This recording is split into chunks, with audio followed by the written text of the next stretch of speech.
In Activity 2, Describing Properties, students learn to further describe objects according to certain common properties and to classify objects according to their properties. In doing so, students build their vocabularies for describing various properties, including color, shape, size, weight, and texture.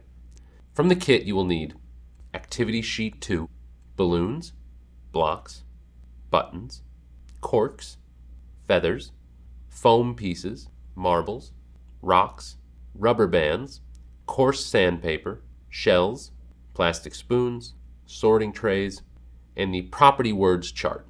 You will also need to provide assorted colored markers, vegetable oil, paper towels, 1 pair of scissors, and 1 roll of wax paper. To prepare for the activity, make a copy of Activity Sheet 2 for each student. Cut the wax paper into 16 10 centimeter by 10 centimeter squares and rub a drop of oil onto the surface of each waxed paper square.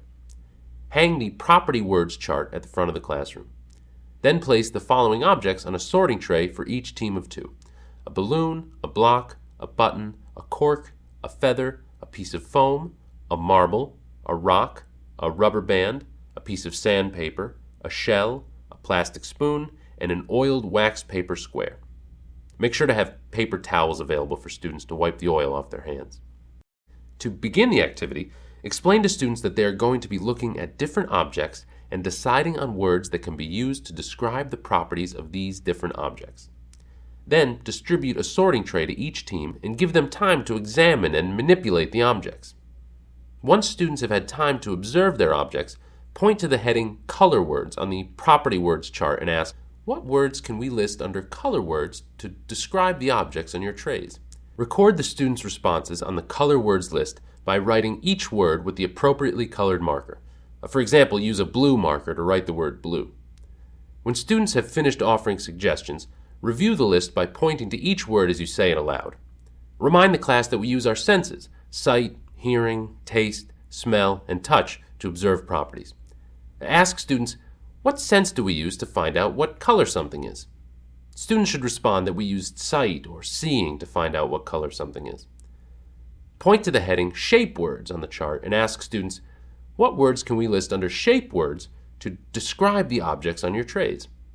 Once you have finished adding the suggested words to the chart, read the list back to the class and ask, what sense do we use to find out what shape something is? Students may respond that we use sight, seeing, touch, or feeling to discover an object's shape. Repeat this process for the headings titled Size Words, Texture Words, and Weight Words.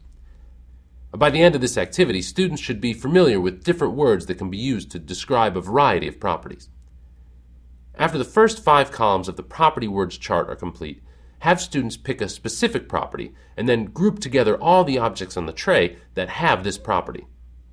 Then have each team display their grouped objects and have other students guess which property the objects represent.